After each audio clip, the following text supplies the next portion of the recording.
Isso aí, Fórum na Copa começando mais um dia 15 de dezembro, tá chegando no final, hein, De Luca? Domingão, encerramos esse ciclo de programas diários sobre política e Copa do Mundo, né? Boa noite.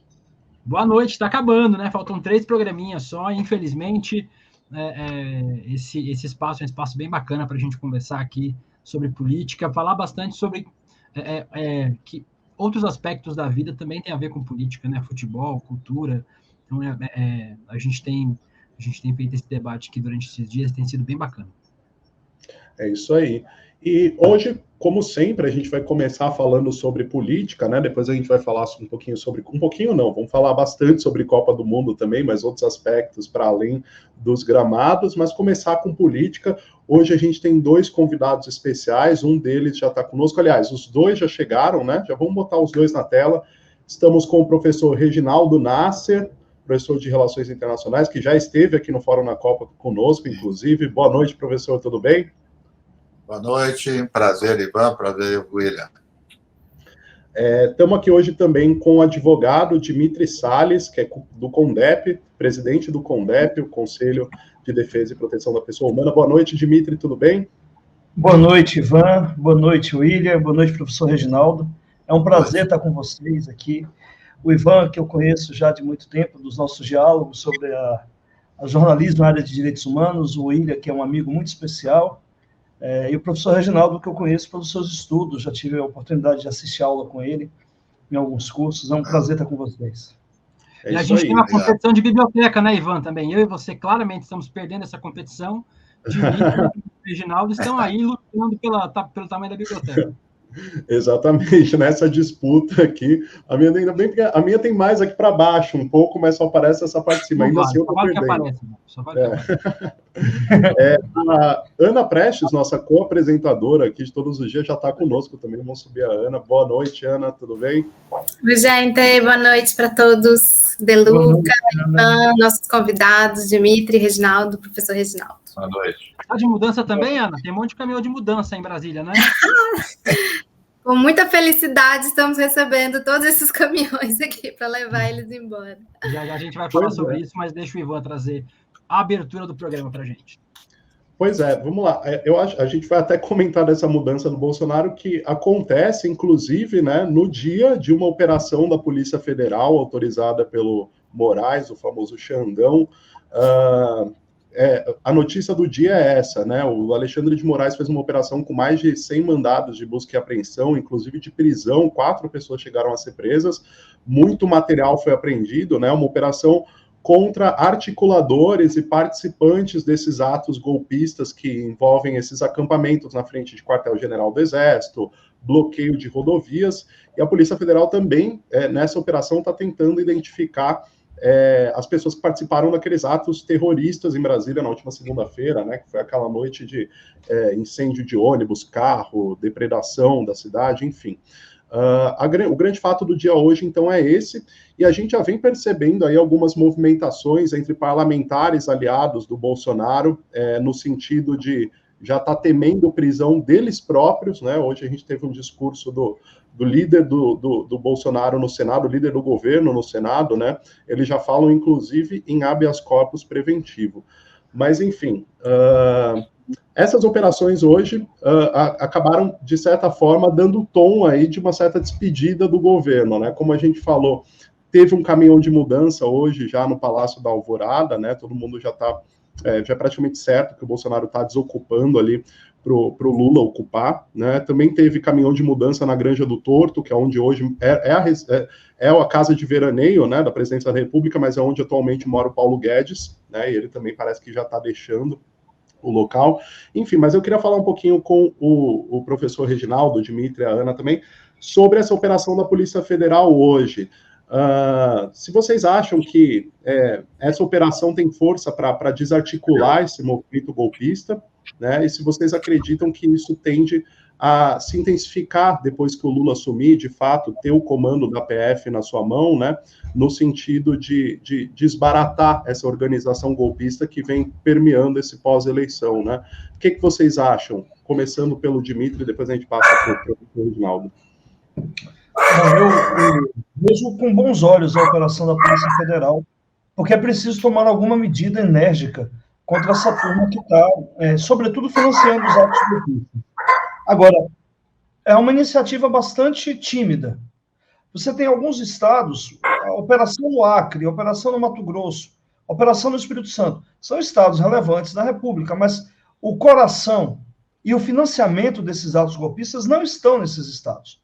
Nenhum grande empresário foi afetado, nenhum político efetivamente que está impulsionando o Brasil afora a campanha golpista foi afetado. Você prendeu 2 deputados estaduais que, embora possam ter alguma relevância local, são irrelevantes sob o ponto de vista nacional. Eu não conhecia nenhum daqueles 2 deputados, nunca ouvi falar neles. O que não quer dizer que eles não têm importância lá no Espírito Santo. Mas para a gente enfrentar o que está acontecendo no Brasil, que para mim a maior evidência foram os ataques da segunda-feira em Brasília, essas prisões só não são suficientes. A gente precisa chegar efetivamente em quem está financiando e quem está sustentando ideologicamente esses atos. Tanto quem está pagando para esses atos acontecerem, mas também quem está sustentando uma loucura generalizada entre os bolsonaristas de que é possível ter golpe, de que é possível esperar mais 72 horas, de que é possível impedir a posse do presidente. E eu acho que a gente tem que correr com isso, porque imaginemos, vamos ter a posse do presidente Lula no dia 1º de janeiro, autoridades do mundo inteiro, a vice-presidente dos Estados Unidos presente, e essa turma queimando ônibus no dia da posse, ocupando a porta de quartéis. Então isso é uma questão bastante preocupante. E o Bolsonaro não está agindo. O Bolsonaro está inerte a tudo isso. Resolveu agir agora para sair do Palácio do Alvorada. Eu espero que saia deixando os bens do Palácio do Alvorada lá no Palácio. Mas fora isso, o Bolsonaro não está fazendo nada. Os comandantes militares tampouco estão agindo. E é na porta dos quartéis que essas pessoas estão reunidas. E esses lugares são áreas de segurança militar. Cabe exclusivamente às Forças Armadas a intervenção para garantir a limpeza dessa área, a desobstrução dessa área. Não dá para a gente achar que no dia da posse do Lula, essas pessoas estarão na porta dos quartéis em Brasília, que, aliás, fica muito próximo da esplanada dos ministérios, onde começa a cerimônia de posse do Lula. Não dá. Agora, que medida vai ser tomada também não dá para saber. A gente está no impasse. Eu acho que o professor Reginaldo pode me ajudar a pensar, porque quem tem comando sobre as Forças Armadas ainda é o presidente Bolsonaro, ainda é o ministro da Defesa, e essas pessoas não apenas não estão fazendo nada, como estão agindo, sobretudo nos bastidores, para estimular esses atos golpistas. Que o diga o general Mourão, o vice que foi defenestrado durante 4 anos, que foi humilhado pelo Bolsonaro, mas agora se coloca, na verdade, como um proeminente líder da oposição, está batalhando para ocupar esse espaço, e que publica um artigo no Estadão mencionando apoio explícito aos manifestantes, dizendo que é preciso manter a chama, de que é preciso estar presente. Ele apoiou os terroristas. Isso num contexto em que ninguém foi preso, ninguém foi identificado. E o Ivan, como jornalista, já acompanhou algumas manifestações, a gente já pôde conversar a respeito. Aqui em São Paulo, a polícia intervia mesmo quando a manifestação não tinha nem começado. Não dava nem para dizer que os manifestantes estavam quebrando vidro. Não tinha nem começado e já tinha gente sendo presa, bomba de gás sendo lançada, bala de borracha sendo lançada. Imagina o quanto a gente não sofreu aqui em São Paulo. Eu presido o Conselho Estadual de Direitos Humanos, sei da grande dificuldade que era fazer manifestação com o aparato policial reprimindo mesmo antes da manifestação começar. Pessoas sendo presas e sendo enquadradas, fichadas e respondendo a processo, tendo que passar 4 anos respondendo a um processo para no final serem inocentadas, porque não tem prova consistente, mas eram colocados em condição de réu, tendo que perder a suprimariedade, etc. Em Brasília, os caras atearam fogo em delegacia. E a Polícia Civil em Brasília ela é ordenada pela Polícia Federal, porque, afinal de contas, Brasília é a capital federal. As pessoas tentando invadir a sede da Polícia Federal. Ninguém é preso. Então você tem aí o Ibanez, o governador do Distrito Federal, estimulando esses atos de forma indireta, porque a sua polícia não prendeu ninguém, e, ao mesmo tempo, os que ainda estão no poder em Brasília, o Bolsonaro, o ministro da Defesa e o próprio general Mourão, direta e indiretamente, estimulando esses atos terroristas. Que medida pode ser adotada diante disso é um desafio. Até porque Lula, Flávio Dino e companhia não têm poder. Lula é presidente eleito, Flávio Dino é ministro indicado, nem nomeado é. Ele vai ser nomeado no dia 1º e tomar posse no dia 1º, mas por enquanto não tem nenhum poder sobre a Polícia Federal, sobre o Ministério da Justiça. O ministro da Justiça, aliás, estava jantando durante a quebraria em Brasília. Ele não parou o jantar dele. Eu fico pensando o que a gente pode fazer diante desse quadro. Algo precisa ser feito. Não dá para chegar em Brasília no dia 31 de dezembro com as ruas ocupadas e o risco de que autoridades do mundo todo possam ser aviltadas, ou mesmo as pessoas terem medo de se deslocarem pelas rodovias até Brasília, porque tem receio de que possam ser interpeladas ônibus e carros por esses manifestantes antidemocráticos golpistas que agem como terroristas. Pois é, inclusive, o Dimitri estava falando sobre o fato de talvez precisar ir além nessas operações, apontar responsáveis e tudo mais, né?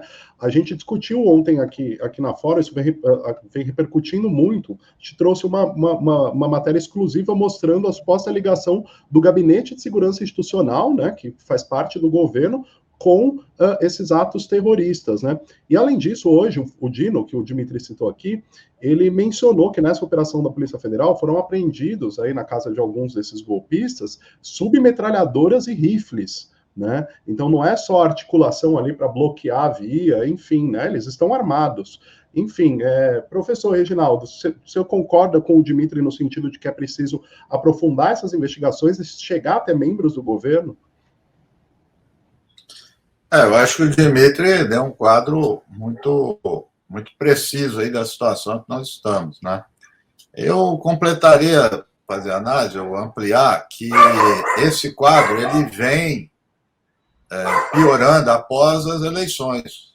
A gente achava que tinha chegado, né, ao limite, e ele tem mostrado isso. Eu acho que uma é a questão clássica. Eles perderam, né, no jogo democrático. Eles tinham esperança, né, pelo menos. Eles acreditavam, não era falsidade, eles acreditavam que iam ganhar, tal. E gradativamente, o que é interessante é isso, as coisas foram subindo de intensidade, e eu acho que esse quadro configura, eu acho que tem essa parte que o Dimitri falou da sociedade, que realmente não estão pegando as lideranças, o Alexandre disse que vai siga o dinheiro, está pegando alguma coisinha, mas a gente sabe que não pegou mesmo. Mas eu acho que o mais grave é que o Estado, o aparelho de Estado do Brasil, as forças de segurança, policial e militar, está dominada. Está dominada por esse... Eu não vou chamar bolsonarismo, mas pela extrema-direita. Mais do que está dominada, eles estão agindo, coisa que não acontecia. Era difícil acontecer no regime civil-militar, porque eles estão insuflando, né, esses atos, porque você tem formas diferentes aí da extrema-direita. Tem uma extrema-direita, uma direita que tinha no regime militar, vai dizer, nós conduzimos, eles diziam. Ninguém conduz fora dele. Então, você não tinha manifestação fora do Estado. Tem a velha história que um aparelho de repressão começou a sair fora do comando, né? Aquela velha história que, inclusive, quando estava negociando o sequestro de embaixadores, né, apareceu essa divisão, né, que era o porão, vamos dizer assim, e tinha o outro lado vamos dizer, institucional do militar, né? E tinha esse porão, que tipo deu o delegado Fleury aqui de São Paulo, essas excrescências que os próprios militares temia perder o controle. Agora, eles estão estimulando isso, claramente. Não tem. Ninguém está com medo de falar, né? E o Mourão, além de vice-presidente, de general, ele é senador, né? Vai assumir como senador. E ele está tentando ser o porta-voz. Então, eu entendo assim, duas coisas. Uma, gradativamente vai aparecer o Mourão deles para pegar a base bolsonarista que está à deriva. Né? O Bolsonaro vai lá, dá uma declaração, o outro está à deriva, que é um líder, que é alguém assim que mostra o caminho. Não tem. Então, o Mourão, vai aparecer outros que estão querendo pegar o espólio, porque, no fundo, o Mourão não tem nada, assim, teoricamente, contra ele. O Bolsonaro, como foi dito aqui, que está... Ele e os filhos, né? Eles estão na linha de frente. Mas o Mourão e outros, teoricamente, não. Quem é que vai mexer com ele? Alguém vai prender militar? Não vai, né? Não vai, todo mundo sabe disso. Então, essa é uma, né? E aí é o que o Dimitri falou, o secretário de Segurança do Distrito Federal falou em entrevista. Claro que ele está fazendo jogo, mas ele disse, estão lá sobre a guarda do Exército, já não pode fazer nada. Então, eles atacam lá, tomam guarda das Forças Armadas. Então, esse quadro é gravíssimo. De outro lado, o Lula tomando posse, etc. Já adiantar que eu acho que está claro. As ações do Ministério da Justiça, Polícia Federal e as Forças Armadas vão ser limitadas. Não adianta, a gente sabe, não adianta ter a mudança na cúpula e esse meio de campo aí, bom, até não só meio de campo, os atacantes, todo mundo, isso aí não cumpre ordem, quer dizer, boicota, né? Então vai ter que ter calma também. Por isso que eu acho, inclusive, que eu gosto muito da indicação do Flávio Dino, etc., mas eu ouvi as declarações dele, eu acho que ele tem que ser mais contido para não criar falsa expectativa. Ele não vai fazer essas ações rapidamente. É o que a gente está vendo, foi dito aqui. Quem ia imaginar isso? Um ataque desse à sede da Polícia Federal na capital do Brasil e não ter nada, ninguém preso, jogando ônibus de viaduto, colocando fogo. Claro que há cumplicidade. Se há uma cumplicidade generalizada, como é que você vai comandar isso? A gente sabe das histórias dos Estados Unidos do aparelho policial, contaminar, tudo tanto que demorou isso. Tá? Então vai ter demora nisso. E nas Forças Armadas, não vamos me iludir. Né? Tem uns amigos que estão criticando, que é o ministro da Defesa. Você pode colocar o ministro da Defesa que você quiser. Eu não gostaria disso. Estou dizendo que é fato. Quem manda são as 3 Forças Armadas. Acabou. São as 3 forças. O ministro da Defesa é o interlocutor deles para fazer isso. Infelizmente, não tem autoridade. Não tem. É fato isso. Tá? Eu vejo essas discussões do artigo, a questão não é jurídica, a questão é de fato. Tem o Dimitri com certeza conhece, ele era, eu sei que a Ana também, porque é da ciência política, o Ferdinand Lassalle, que era um marxista, ele escreveu um texto, o meu professor Oliveiros adorava dar, ele fala sobre o que é a Constituição, ele dizia, é um pedaço de papel.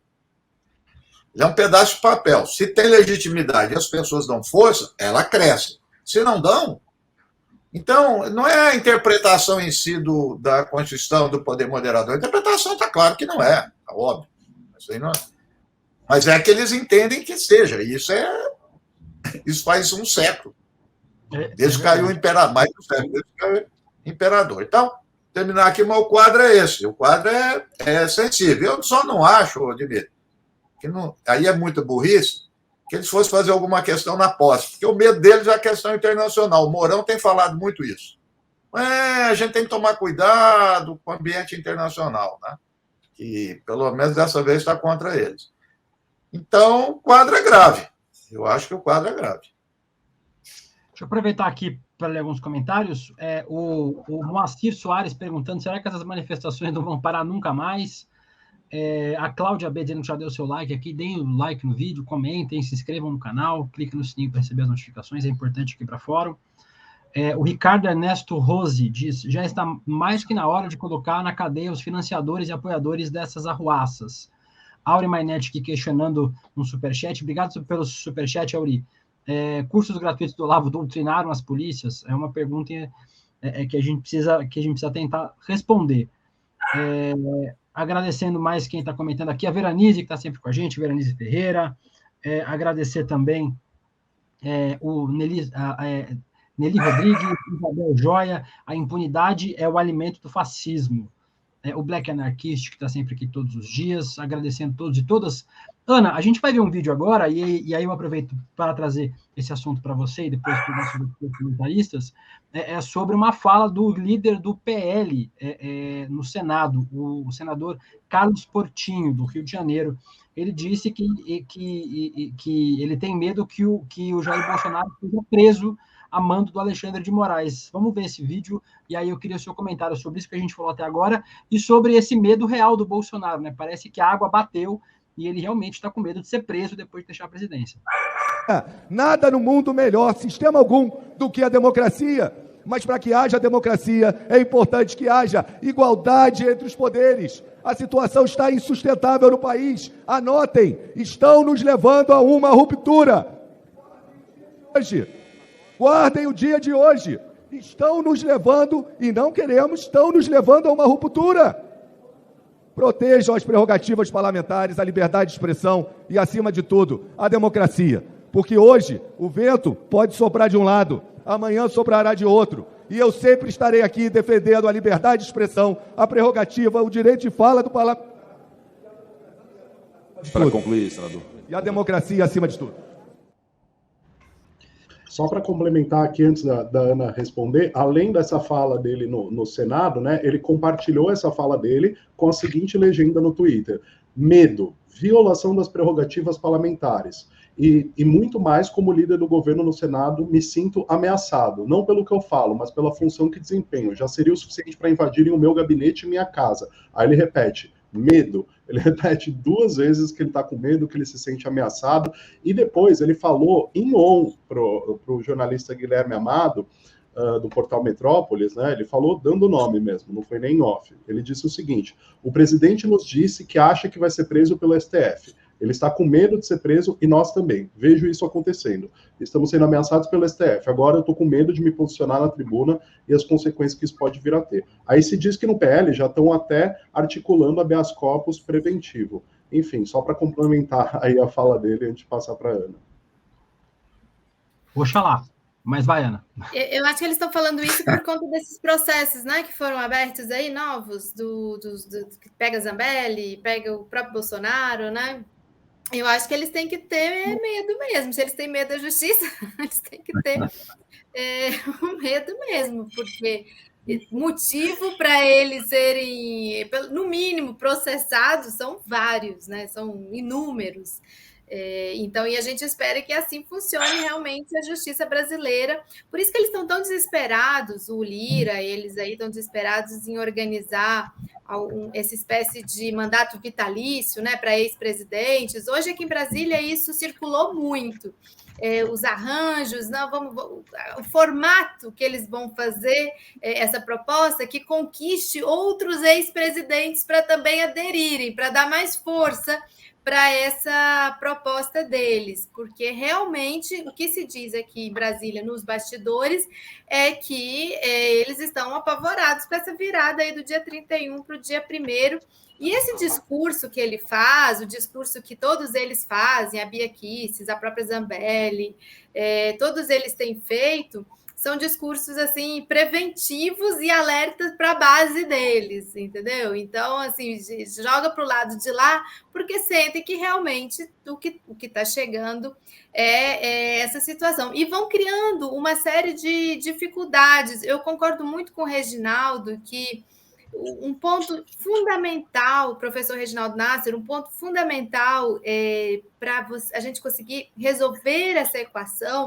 é o posicionamento dos militares. Como os militares vão se posicionar a partir do dia 1º de janeiro, né? Inclusive, hoje circulou um artigo interessante aí, que foi do Igor Guello, sobre, e aí, o Lula vai dar um comando ou não, a partir como comandante das Forças Armadas, né? Máximo das Forças Armadas, para que, por exemplo, os quartéis sejam as portas dos quartéis sejam normalizadas, digamos assim, que sejam as pessoas deixem esse lugar, porque realmente só os militares podem fazer isso.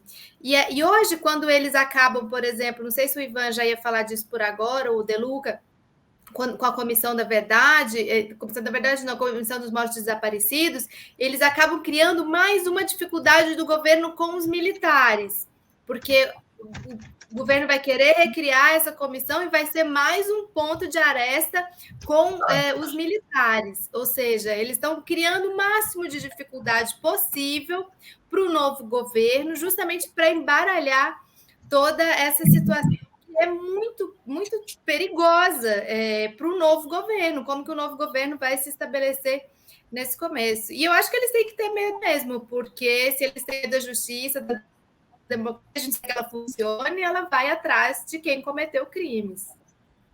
Deixa eu aproveitar e eu vou perguntar primeiro para o Dimitri, que é um especialista em direitos humanos, sobre essa notícia, sobre a Comissão da Verdade, né, e dos desaparecidos. Eu queria que você falasse um pouquinho sobre isso, se é um dos últimos legados malditos que o presidente Jair Bolsonaro vai deixar aqui para o país, e a importância dessa comissão para restabelecer a verdade, que é uma das prerrogativas desse conjunto. Eu acho que o Bolsonaro, embora ele esteja deprimido, choroso, é uma coisa impressionante, né, professor Reginaldo? Imaginar que um presidente da República desaparece. A imprensa, Ana, fala assim, o presidente Bolsonaro reapareceu. Como é que você imagina que um presidente reaparece? O pressuposto de reaparecer é que ele desapareceu, mas isso virou comum. Embora ele esteja todo melancólico, William, há ainda pessoas fazendo o jogo bolsonarista. E essa decisão de extinguir a Comissão dos Desaparecidos e Mortos da Ditadura tem uma finalidade ideológica, dentro da disputa ideológica que eles estão travando. É uma resposta que é dada às Forças Armadas, aquele setor das Forças Armadas saudoso da ditadura militar. É o general Heleno e Companhia Limitada. Então, acho que o que o Bolsonaro fez hoje, e na verdade não foi ele ainda vai fazer, foi a própria comissão que se autodesintegrou, o que é uma coisa absurda também, a comissão votar para ela se extinguir, é um negócio, sob o ponto de vista jurídico, um absurdo, mas o Bolsonaro vai acatar o parecer e vai extinguir a comissão. Tem uma finalidade, é dizer para as Forças Armadas ligadas ao núcleo duro da ditadura, que foi derrotado em 1985 e 88, de que o Bolsonaro ainda está com eles. Não tem muita finalidade, e acho até, eu sou muito otimista nesse sentido, que a extinção da comissão permitirá Lula reconstruir essa comissão, limpando alguns vícios ou algumas falhas da sua criação quando do governo Fernando Henrique Cardoso. Então, por exemplo, eu não sei qual a necessidade de, numa comissão da verdade, ter representante das Forças Armadas. Eu realmente não sei. Porque essa comissão tem uma finalidade, é uma comissão de transição, de justiça restaurativa, de justiça de transição. Melhor do que restaurativa é justiça de transição. Você não faz justiça de transição a depender do modelo, claro, a África do Sul até foi por esse caminho e é um caminho exitoso, mas você faz justiça de transição colocando na mesa os algozes da ditadura. Então não faz muito sentido. Aquilo foi uma negociação que Fernando Henrique fez para acalmar o setor militar, porque no Brasil você tem que acalmar esse setor como se ele tivesse como se o setor militar fosse um poder. Não é. A gente precisa entender, e aí eu acho, professor Reginaldo, que o Brasil não tratou a sério do lugar das Forças Armadas. A redemocratização não tratou do lugar das Forças Armadas. E elas ocupam um espaço de protagonismo que nenhum outro lugar do mundo, a não ser em ditaduras, elas têm. Que diabo que a gente tinha que colocar representante das Forças Armadas numa comissão que o Barroso criou para poder acompanhar o processo eleitoral? Quem é que autorizou, que tutelou que militares possam tutelar o processo eleitoral? Não faz sentido algum.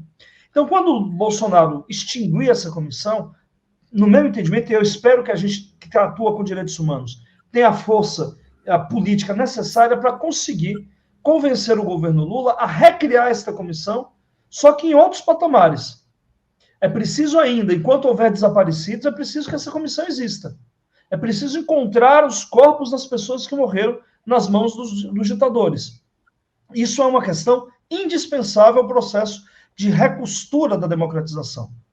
Agora, enquanto não encontrar, a comissão funciona. Ela vai ter que ser reconstruída e acho que Lula vai reconstruir. A chance que Bolsonaro nos dá é de montar uma comissão mais moderna, sob o ponto de vista da justiça de transição, uma comissão comprometida com o processo de redemocratização, tudo isso que, embora a primeira comissão tenha insistido muito, encontrou muitos obstáculos pela frente, principalmente as negociações com as forças militares. Eu fiquei muito chateado, mas reconheço que a gente tem uma chance aí de, junto ao Ministério dos Direitos Humanos, junto ao Ministério da Justiça, porque a comissão está vinculada ao Ministério da Justiça e não ao Ministério da Defesa, poder reconstruí-la sobre outros patamares.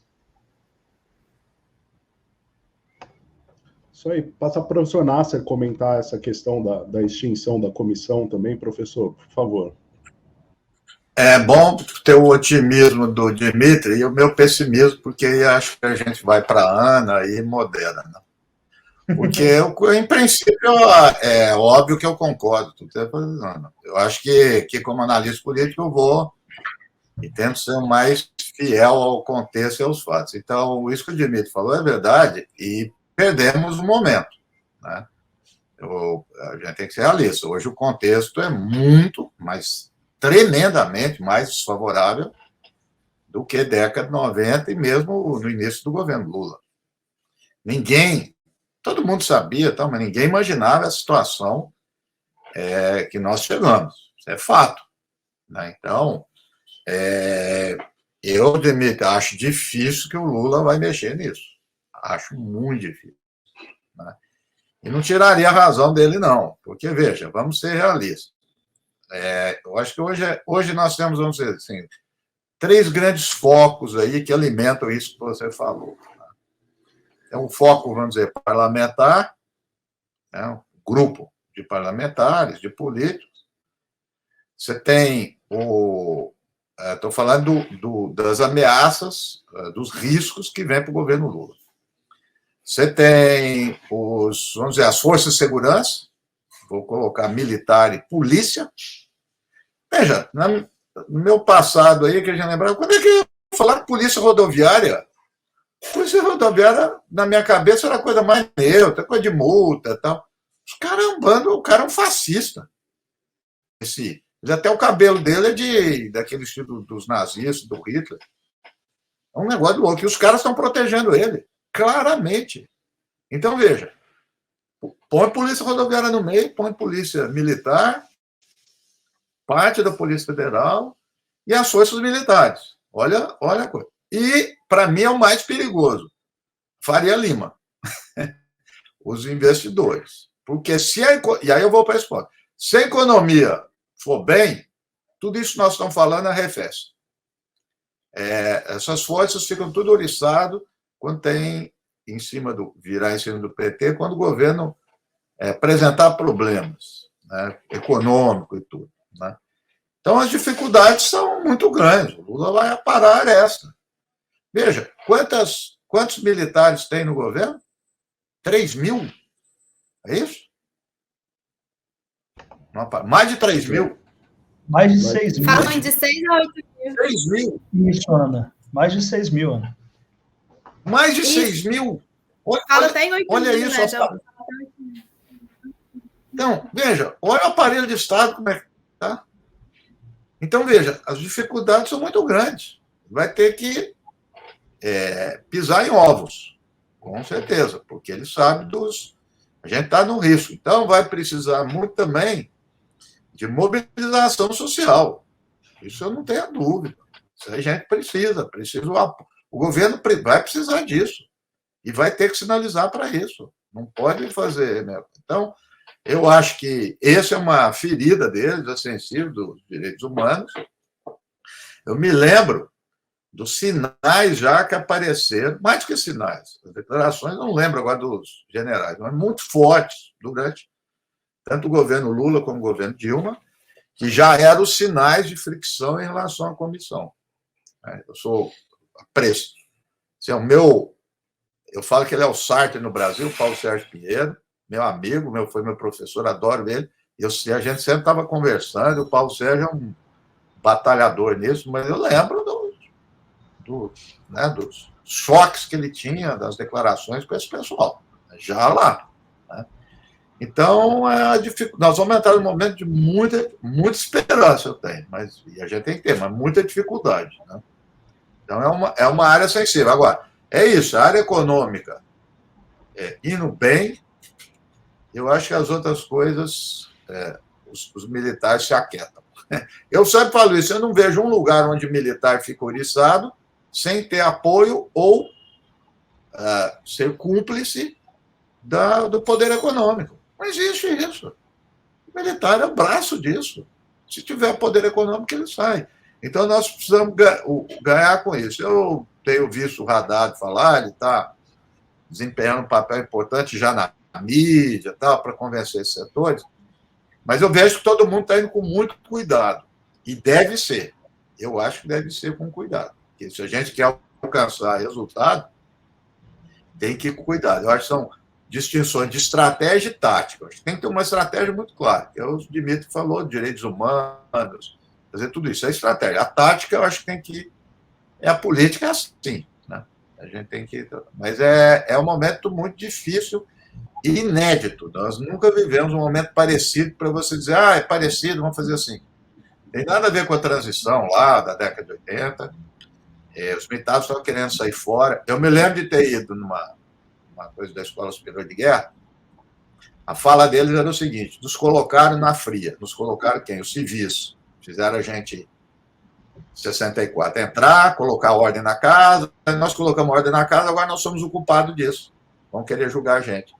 Então a ideia era o seguinte: não vamos entrar mais nisso. É só ficar virado. Hoje não. Eles gostaram.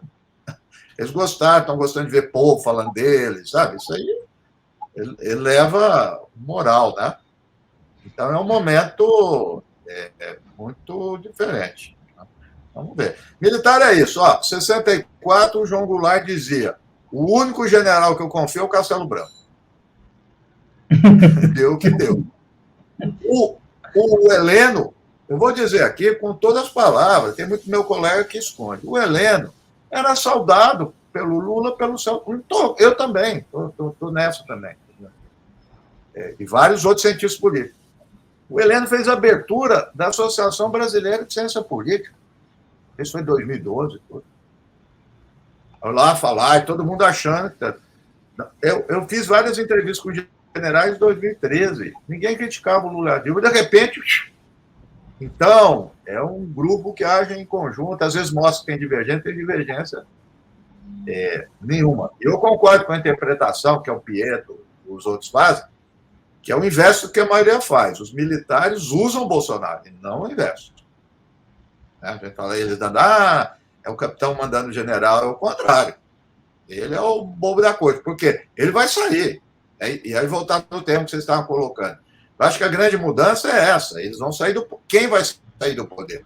Mourão é senador, de qualquer forma militar, os outros estão aí. Ele vai, sair. E aí ele está querendo se amparar. E a vida é assim. Daqui a um pouco eles esquecem ele. Muita gente compara lá com o Trump, mas é muito diferente. O Trump é da elite. O Bolsonaro não é. O Trump é da elite. O Trump tem um partido secular. Que partido tem o Bolsonaro? Partido Valdemar Costa? Não é nada. Entendeu? Então, em termos de grupos organizacionais de poder, o único lugar que ele tem são os militares. É o que o Marcelo Pimentel fala, o partido militar. Eles não têm mais nada de estrutura. De estrutura, de uma coisa aqui, outra ali. Então, ele tem razão mesmo de ter medo. E é isso que ele faz. Então, a partir do outro dia... Agora, por enquanto, ainda ele tem, vocês falaram, mesmo ele tem um apelo, claro, popular, não sumiu isso daí. Mas a tendência é sumir. Aí, como diz lá o Weber, já dizia, a liderança carismática não passa para ninguém. Ele sumiu. Pois é. E por falar em saída do Bolsonaro, né, que o Bolsonaro está saindo, mas parte do poder vai continuar lá, incluindo militares, né, mas pelo menos a saída dele já causa algum alívio, né? A gente teve essa cena satisfatória hoje, que é do caminhão de mudança lá no Palácio da Alvorada, até viralizou nas redes sociais a tag, né, tá na hora do Jair ir embora, que é aquela música que foi tema nas eleições, enquanto o caminhão de mudança tira as coisas lá. E, inclusive, o repórter da Fórum em Brasília, o Eduardo Meirelles, ele fez uma apuração sobre essa desocupação, de que o Lula, mesmo após a posse, ele ainda vai passar as 2 primeiras semanas despachando no Hotel Meliá. Ele não vai diretamente para o Palácio da Alvorada, porque vai ser feita uma dedetização e uma varredura no Palácio. Então ainda tem que jogar um sal grosso lá, né? Jogar um sal grosso, alecrim, né? Levar o pessoal para benzer. Negócio multirreligioso, né? Porque tanto de nada, aquele lugar que tem que ser gente de toda a fé. E o pessoal falava muito sobre a necessidade de dedetizar o palácio, e de fato isso vai ser feito mesmo. Agora foi confirmado que vai haver uma dedetização. Mas essa é a foto do caminhão de mudanças lá no Não palácio. sei Se vocês repararam o nome do caminhão de mudança, o nome da empresa. Muda Brasília. Pois é, bem sugestivo, né? Enfim, só para fechar esse bloco de política nacional, perguntar para a Ana, inclusive, que mora em Brasília, né? Ana, você acha que com essa notícia, né, de que já estão sendo desocupados os prédios aí, o Palácio da Alvorada, a Granja do Torto, etc., você acha que, de certa forma, isso já passa um sinal de que acabou mesmo, o Bolsonaro não vai tentar qualquer tipo de maluquice no dia 1º, no dia da posse? Assim, a gente sabe que podem haver ações aí de bolsonaristas, né, de grupos, né, mas por parte dele mesmo, pelo visto, está indo embora de fato, né? Olha, quem dera ele fosse embora de Brasília, parece que ele não vai. É uma tristeza, gente. Ainda tem os filhos aqui também, né? Tem o Flávio Bolsonaro ali no Lago Sul, tem o Eduardo Bolsonaro. Então, essa imagem ficou muito comentada hoje o dia inteiro pelo nome do caminhão, né? Muda Brasília, pelo amor de Deus. E entrou lá para dentro do palácio, não se sabe o que saiu dali de dentro, né? Se realmente está saindo uma mudança ou não. Eu fico refletindo muito sobre tudo isso que o professor Reginaldo fala também, porque lá na época da eleição dos Estados Unidos, lembra, Reginaldo, a gente também comentava muito sobre isso. E aí, o trumpismo, vai acabar o trumpismo, vai acabar, o que vai ser feito do Trump? Estou me sentindo igual naquelas discussões nossas na época das eleições americanas. Então, agora hoje tem uma situação engraçada com o Bolsonaro, sobre a sobrevivência dele fisicamente, inclusive em Brasília, que é a questão do aluguel de uma nova casa para ele, porque está tudo dependendo do dinheiro do PL que está retido por conta de algo que o PL foi levado a fazer pelo próprio Bolsonaro, né? Que é contestar as urnas, contestar as eleições, o segundo turno somente, né? Somente o segundo turno. E eles levaram essa super multa aí de 22, né? 22 milhões. E eles estão tentando, parece que hoje caiu, né? Uma tentativa deles de anularem essa multa. Foi mantida. Esse fato aí hoje também foi mantida a multa, e isso inviabiliza a sobrevivência do Bolsonaro aqui em Brasília. E tem outro fato também engraçado que está acontecendo, acho que a gente já comentou aqui, que todos os condomínios aqui de Brasília, para onde vai o pessoal ver se vai alugar a casa ou não, logo as pessoas estão se organizando já para, olha, aqui não é bem-vindo, o pessoal está juntando grana para fazer outdoor, está buscando os regimentos do condomínio para ver se pode morar a pessoa que pode expor o resto dos moradores a situação de vulnerabilidade até, né? Você morar com uma pessoa perigosa, digamos assim, um risco ali. Então, isso está muito engraçado aqui no folclore interno também de Brasília, e mostra como o Bolsonaro está se tornando essa persona não grata, né, na capital do país. Então, isso tudo, tirando esse folclore, fica também essa dúvida de como vai ser essa oposição. Concordo com o Reginaldo também, de novo, com o professor, que o Bolsonaro não tem um partido, como o Trump tem os republicanos ali, ou pelo menos disputa ali dentro dos republicanos esse lugar. O partido é que tem o Bolsonaro, né? O PL é que tem o Bolsonaro hoje. E o que eles vão fazer com essa figura? Porque, de certa forma, o Bolsonaro vai se tornando até incômodo para o próprio partido. Do que o Bolsonaro vai tirar da cabeça dele e fazer.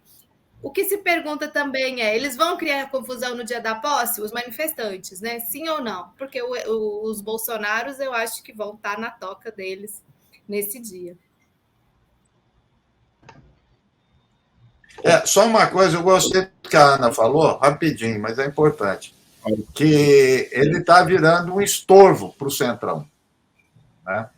O Lira quer negociar certas coisas lá para ele, entra o Bolsonaro, a variável Bolsonaro no meio. Então, é realmente interessante isso que a Ana falou. Pois é, agora para a gente falar um pouquinho sobre Copa do Mundo, não necessariamente sobre jogos, porque a gente está no... Oi, William, pode falar. Não, acho que a Dimitra falou alguma coisa. Eu ia comentar o que a Ana falou. O PL hoje ele tentou uma medida judicial para poder diminuir a multa, extinguir a multa, e foi mantida. E aí, Ana, o PL está com problema, inclusive, para pagar o escritório que eles alugaram para servir de sede da movimentação de direita. O Braga Neto já estava se mudando para lá e agora não sabe se vai ter mais escritório. Custa 40 mil por mês. Aliás, 40 mil é muito dinheiro para você pagar uma sala. Mas seria o espaço onde estaria o Braga Neto, o Bolsonaro, e o PL não sabe mais o que fazer. A impressão que eu tenho, para ser bem sincero, é que no meio do caminho eles abandonam o Bolsonaro. Abandonam o Bolsonaro mesmo. Vai manter esse cara para quê? Sujeito que não consegue liderar mais ninguém. Quer dizer, ainda tem liderança, não vamos ser ingênuos, não. Mas ele está num processo psicológico, emocional, dilacerador. Pelo menos é o que aparenta. Nunca se sabe o que é verdade vindo dessa família. Esse cara não vai conseguir liderar. Daí a pouco vai ser um obstáculo para o PL voltar a ser o centrão de sempre. Porque o PL vai ser o centrão. Né, Ana? Vai fazer o quê? Vai ficar oposição a Lula?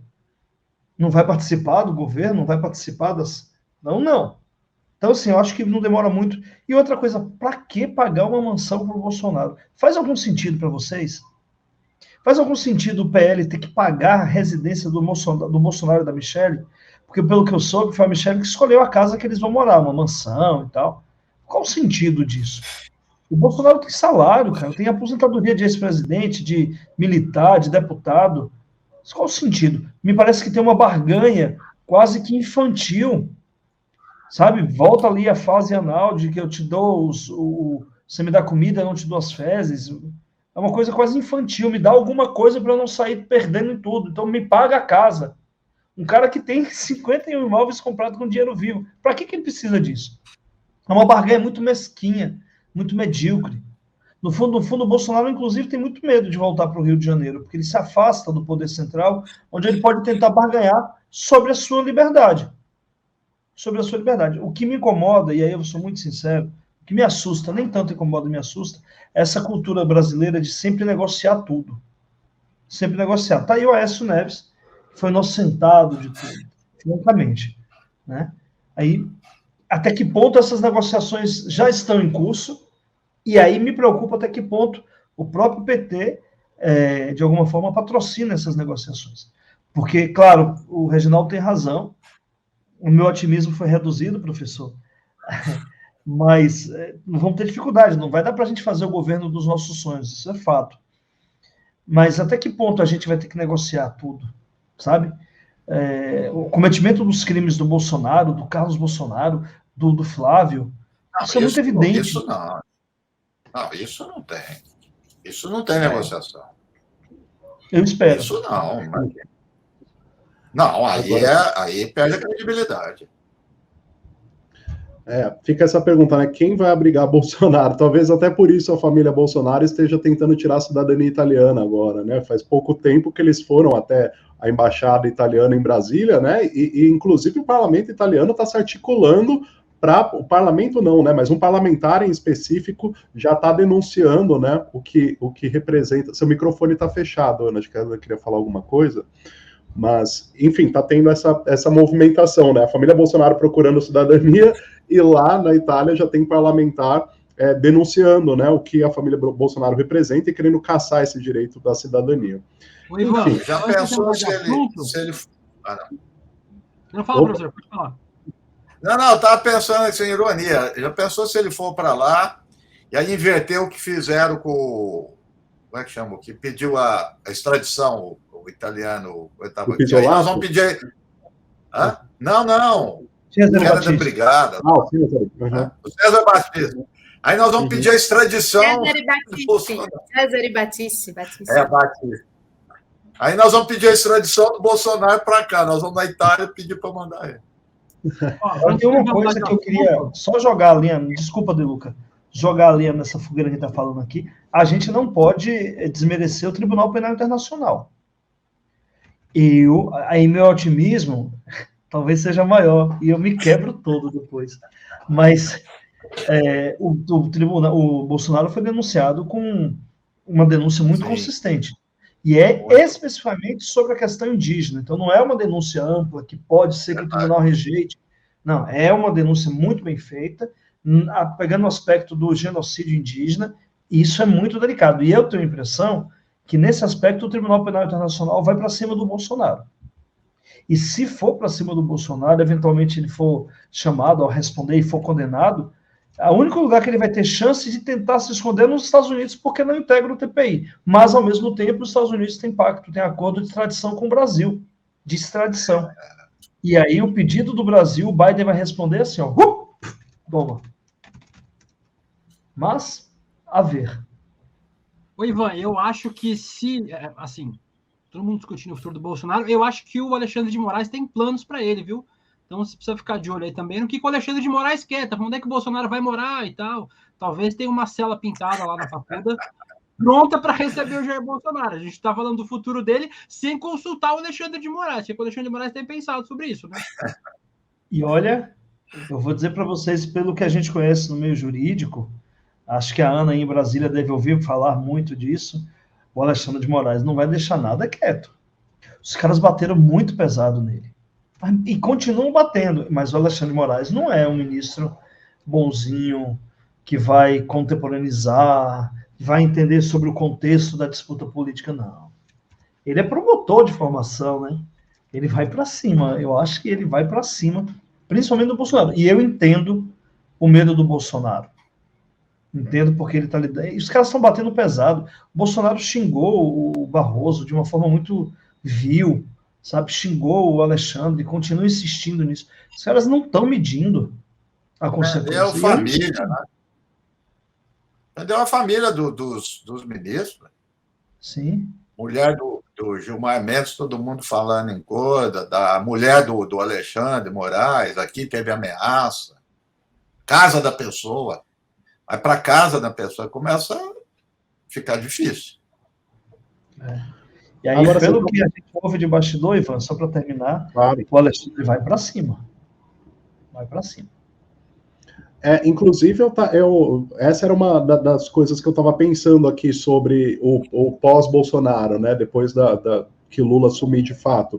Que o Flávio Dino, o próprio Lula, eles vêm adotando um discurso de que não vai haver revanchismo, né, de que não vai haver uma perseguição judicial contra a família Bolsonaro, que, claro, eles vão dar autonomia para a Polícia Federal, né, vão seguir as leis, mas, assim, por outro lado, a gente tem o Moraes, né, e ele dando, por exemplo, é ele quem autorizou essa operação de hoje. Então, vocês acham que mesmo o Lula não encampando essa política de revanchismo ou de perseguição, como eles chamam, vocês acham que o judiciário pode vir a fazer isso de maneira independente na figura do Moraes? Não, o Lula não tem nada com isso. O Lula é presidente da República. Essa história, o Lula, mas isso não é crime político, velho. Deixa correr a justiça, velho. Não tem nada a ver. Porque muita gente imaginaria que o Lula poderia agir como o Bolsonaro, né? Interferindo na Polícia Federal, né? Mas, obviamente, ele não vai fazer isso, né? Não, o Lula é muito correto. Deixa correr, ué. Vai fazer o quê? Ana, quer falar? Não, estou concordando. Eu acho que Lula não vai fazer nada disso, não. Vai querer mais que esse circo pegue fogo lá para o judiciário. Mas vocês acham que ele vai seguir essa toada pós-posse do Lula? Você acha que ele vai continuar nesse ímpeto de fato, de desbaratar tudo isso que aconteceu, né? O Alexandre, eu acho que sim, mas eu quero dizer uma coisa aqui. Aí o professor Reginaldo, ele é da área de ciência política, ele entende mais do que eu. A política influencia o judiciário. Diretamente. A gente vai ter novas... A gente vai ter mudança de interpretações do direito, a gente vai ter... Porque é uma relação muito ligada, política e poder judiciário. Então nós vamos ter mudança na interpretação do Supremo. Pense, o voto da Rosa Weber ontem, ele foi um voto de uma precisão, de uma... como eu posso dizer? De uma precisão jurídica, mas de uma força muito grande, uma força política. Acho que essa é a melhor definição. Uma precisão jurídica e uma força política. Ela tentou enquadrar o orçamento secreto. É sinal de que alguma coisa está mudando. Né? Ou seja, as mudanças vindas da política estão impactando o poder judiciário. Mas o inverso também é muito verdadeiro. A pressão política que o governo Lula vai enfrentar pode cobrar o preço, por exemplo, na questão da punição desses bolsonaristas. Não acho que figuras como Carla Zambelli vai incomodar o Poder Judiciário, incomodar a política, não. Mas eu não sei até que ponto essas interações cobrarão da política uma interferência junto ao Judiciário. Vocês estão entendendo ou eu fui muito do tipo... Tá, claro. Pode ser que para manter uma correlação de força política dentro do Congresso mais equilibrada para o Lula, a moeda de troca seja livre a cara do Bolsonaro. Esse cara é carta fora do baralho, cachorro morto. Talvez seja um Mourão. Essa discussão sobre anistia, né, que está rolando. Essa discussão aí que está rolando sobre anistia, você fala, né? Ana, eu acho que a anistia não passa. Inclusive o Flávio Dino já publicou sobre isso. Não é uma coisa escancarada, está nas entrelinhas da relação da política e do direito, da justiça. É nas entrelinhas, as coisas não são escancaradas. Olha, eu acho assim, que acontece? O Brasil, a gente sempre fala, você está falando de negociação. Eu acho que os anos Bolsonaro, e o Bolsonaro mudou tudo. Uma mudança radical na história da política do país. Porque essa composição das elites que sempre teve, inclusive por vezes a esquerda lá, o Partido Comunista chegou a apoiar o Adhemar de Barros, rompeu, Maluf apoiando, rompeu, acabou. Então ele atravessou o Rubicão, atravessou a linha. Não tem volta a isso. Eu divido. O Bolsonaro não tem volta para Carla Zambelli, para esse pessoal. Vai ficar quem? Como sempre, o Centrão. Que elimina esse pessoal, eles crescem. É isso que vai acontecer. Porque isso não tem volta, não. Eles fizeram muita coisa que não tem como, gente. Não. Você pode até mostrar boa vontade. Não, vou negociar. Não dá, acabou. Uma coisa é o Lula com o Alckmin, PSDB. Isso aí é outro padrão. Isso é outro. Uma coisa é o estilo Gilmar Mendes, a outra coisa é o estilo Alexandre de Moraes, que coube como uma luva para o período Bolsonaro. Isso é isso aí. É isso aí. Os anos, o que reforça que aquela imagem é significativa do Gilmar Mendes perdido, procurando o Ali. Lá na coisa não tinha ninguém. Estou entendendo o que está acontecendo. Mudou tudo. Eu acho que a Ana definiu bem. Os tempos de Gilmar Mendes é aquele. Agora é o tempo do Alexandre de Moraes, que é o que o Dmir está falando. Tá, contexto político. Um aparece, o outro desce. Faz isso. Vai aparecer. Se eu pudesse fazer uma previsão, jogar aqui cartas, búzios, eu diria o seguinte: os bolsonaristas raiz, eles vão desaparecer. O Bolsonaro pode ser preso. Eu acho que quem primeiro vai dançar é o Carlos Bolsonaro. Tem essa intuição. O Eduardo Bolsonaro é raiz da cúpula, né? Não a barra. Esses aí vão. Então, assim, essa galera vai... A Carla Zambelli... Eu acho que essa galera vai desaparecer. Porque é interessante, inclusive, para as elites, que essa galera porra louca que está na porta de quartel e está botando fogo no ônibus, desapareça. E apareça no lugar figuras como o Mourão. Quando eu digo que a política impacta o direito, por que a candidatura da Rosângela Moro não foi cassada, não foi negada em São Paulo, quando, na mesma situação, foi negada do Moro? Isso é uma questão que a gente não percebeu, e não dá para perceber no momento, só se percebe com a história. No final das contas, o Moro é tão estúpido que ele tentou ser candidato por São Paulo, e foi preciso que a justiça de São Paulo dissesse para ele: infeliz, vá para o Paraná, porque aqui você não vai ganhar o que você quer. Lá você vira senador. E a gente da esquerda, um tanto ingênuo, comemorou: Moro! É verdade, é verdade. Moro, você é estúpido, você não sabe nada. Perdido aqui, né, em São Paulo. Não, a justiça operou politicamente. Como operou agora para negar a cassação da candidatura do Moro. O Moro será senador. E vai operar para impedir que a Rosângela, que teve as contas rejeitadas, seja cassada. Então, essa interferência não é só do campo da esquerda. A direita está operando também. E nesse espaço, figuras como Mourão vai ter proeminência. O artigo que ele publicou no Estadão ontem, e ele não publicou na Folha, ele não publicou na Fórum, ele publicou no Estadão, é um artigo de líder de oposição. Não vai ser a Damares correndo atrás de mulher grávida para fazer, que está tentando aborto, que vai destacar. Não vai ser a Damares. Não vai ser ele até tem alguma inteligênciazinha, o cara do Espírito Santo, Magno Malta. Eu acho que quem vai liderar essa galera é o Mourão. Inclusive, me parece que é o nome para disputar em 2026. Agora, estou fazendo só uma previsão do futuro. Pode ser que eu erre amanhã, né? Mas me parece que essa direita vai ter alguém aí para pegar essa base que está solta aí. Isso aí criou uma base, isso aí não vai sumir. Deixa eu aproveitar para agradecer os comentários aqui. Vários comentários elogiando o professor Reginaldo, Dmitry. Chegou um superchat aqui. Cadê? O superchat está nos favoritos aqui, né? O superchat da Marci Kitamura. Não consigo sair da forma. Que programa? Vou printar e mandar para Mais um para printar. É isso que eu ia falar, Deluca. Mais um para os prints. Obrigado, Marci, pelo comentário. A Aurim Mainete, o Estadão sempre... tá falando muito comentário, não estou conseguindo perder aqui. O Estadão sempre ao lado dos traidores da nação.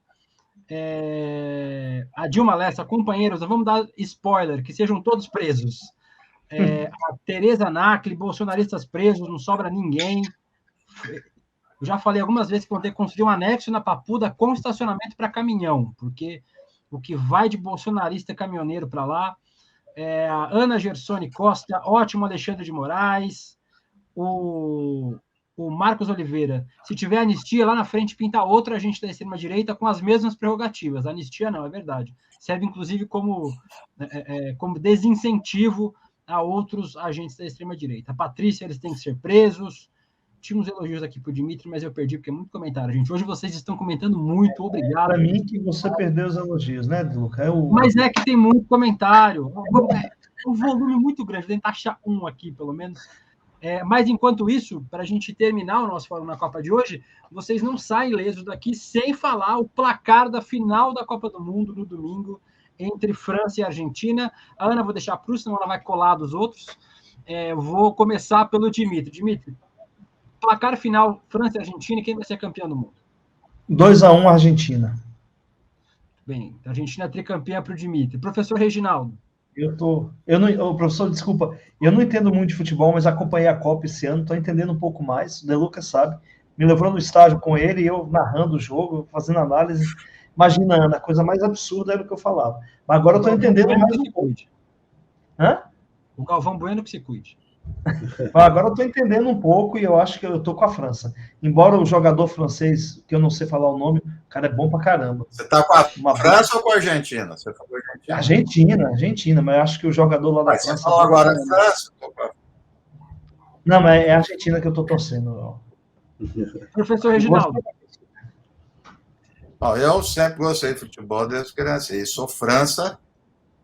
E a França dos árabes e africanos. Essa que é a minha França. Que são, dos 11, são 7.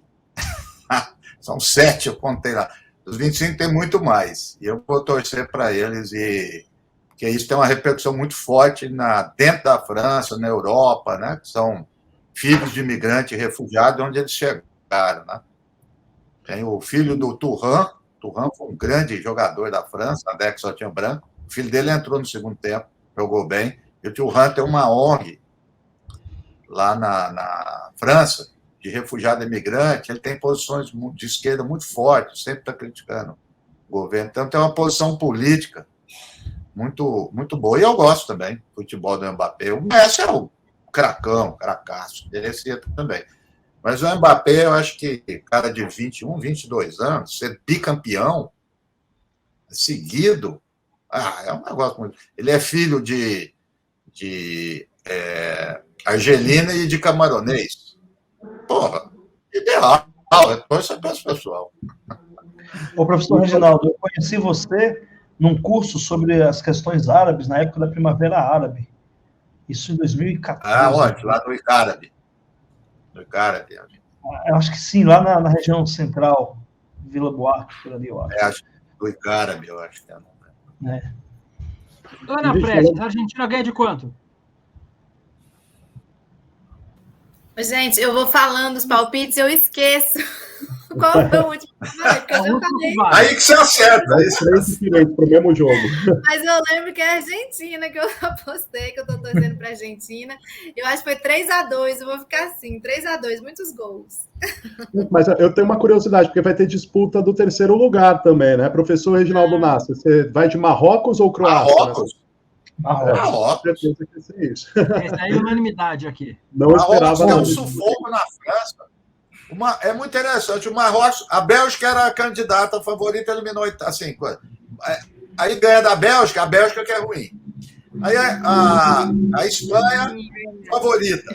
Campeã, vem com tudo. Ganha da Espanha, não, porque a Espanha está ruim, está em crise. Aí vai com Portugal. Portugal é um dos favoritos. Ganha de Portugal. Não, Portugal não estava bem. Aí vai com a França. Perdeu, deu um maior sufoco na França. Foi para cima, não recuou. Deu mais tempo de bola. Jogou bonito. O Mbappé sai lá e põe a camisa do Marrocos. O Ivan vai ganhar, mas a Croácia é um time muito bom. A Croácia não é brincadeira. O Ivan pergunta o palpite dele amanhã, eu dou o meu palpite e o do Ivan a gente dá amanhã, para terceiro e quarto lugar. A Ana vai dar mais um, porque a Ana gosta de dar palpite, Ana vai dar palpite todo o programa.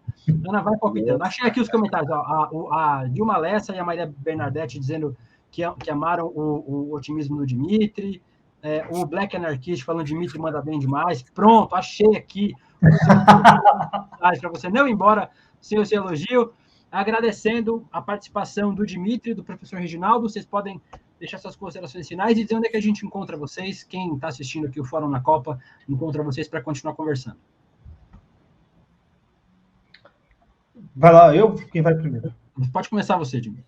Então, eu quero agradecer a oportunidade de estar aqui na Fórum. Eu acompanho o trabalho de vocês. Agradeço também quando o Ivan me procura para a gente falar sobre direitos humanos. É um prazer estar com a Ana Prestes aqui, primeira vez que a gente está junto, embora já a conhecesse assistindo as lives. Prazer estar com o professor Reginaldo também. E o William, que é um amigo muito especial, alguém que eu tenho muito amor. Então, para mim, é um momento muito bacana estar aqui com vocês, com pessoas que eu quero muito bem e tenho muita admiração. Só tenho, então, a agradecer e dizer que vocês podem me achar pelas redes sociais aqui, Dimitri Salles, Dimitri tudo com I, Salles com L só. Estou lá no Twitter, no Instagram, no Face, e a gente vai se encontrando. Muito obrigado. E contem sempre comigo. Sempre que quiserem, estarei à disposição. Muito obrigado. Valeu, Dimitri. Professor Reginaldo Nasser, por favor. É um prazer estar aqui. Eu estou na Fórum já há muitos anos, desde o que era presença física lá na Vila Madalena. Verdade. E acho que, eu já tenho dito para o Rovai, Lula ganhou, vencemos, etc. Agora o papel aqui da Fórum vai ser maior ainda, né? Porque a sociedade, os grupos políticos, a mídia vai ter um papel importante para cotidianamente estar fazendo aquilo que se faz, né? Aconteceu isso aqui no Brasil, trazer pessoas para mostrar os vários ângulos do que está acontecendo e tentar, na medida do possível, cooperar com as ações aí do governo Lula. O governo Lula vai precisar... Podemos vir aqui fazer... O bom da esquerda é isso, a gente faz crítica interna, discute tudo, mas o apoio a ele é fundamental, né? Com tudo que possa fazer. Eu acho que é um momento de travessia único na história do Brasil. Nós não podemos perder essa, não. Tem que ir adiante. Com certeza. Muito obrigado, professor Reginaldo Nasser, Dimitri, mais uma vez. Ana, Deluca, valeu por mais um Fórum na Copa. A gente agora, para quem está assistindo, fiquem aqui conosco que vai ter vídeo do Julinho Bittencourt. Inclusive, a gente estava falando agora há pouco do Marrocos. O vídeo do Julinho, hoje, nosso editor de cultura, é justamente sobre o filme Casablanca, que se passa na cidade marroquina de Casablanca. Então, fiquem aí com o Julinho. Amanhã a gente volta às 19 horas. Até lá. Tchau, tchau. Boa noite, queridos amigos do Fórum na Copa. Estamos chegando ao fim da Copa do Mundo, infelizmente, né?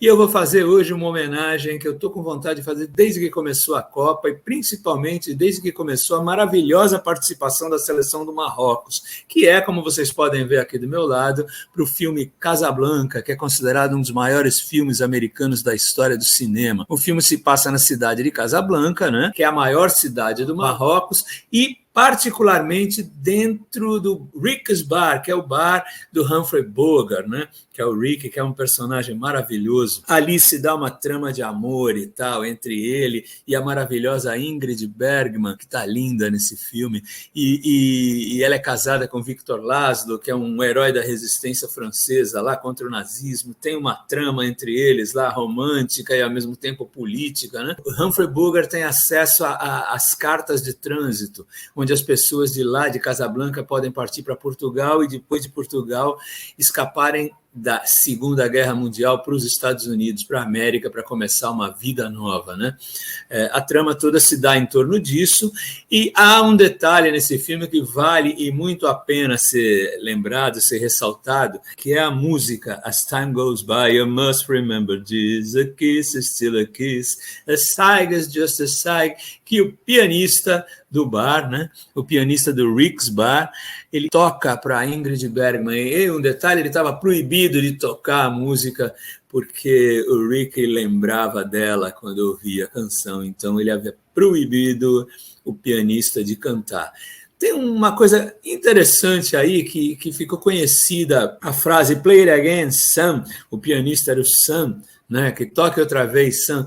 No filme, ele não diz essa frase em absolutamente momento algum. Essa frase foi usada, inclusive, para dar nome para um outro filme maravilhoso que tem o Woody Allen como protagonista, que é um filme sobre macartismo, que se chama "Play It Again, Sam", né, que em português virou "Testa de Ferro por Acaso", né? A frase não é dita em momento algum no filme, mas a canção do Herman Hupfield ficou marcada ad eterno, é uma das canções mais regravadas, um dos clássicos mais regravados, e ela se confunde com o filme As Time Goes By. O curioso dessa história toda é que o filme se passa no Marrocos, em Casablanca, conforme eu falei, só que não tem nenhuma cena filmada no Marrocos. O filme foi todinho feito em estúdios nos Estados Unidos, né? Ele se tornou um dos maiores filmes americanos de todos os tempos. O roteiro de Casablanca foi considerado o melhor de todos os tempos, uma lista de 101 roteiros do Writing Guilds of America, né?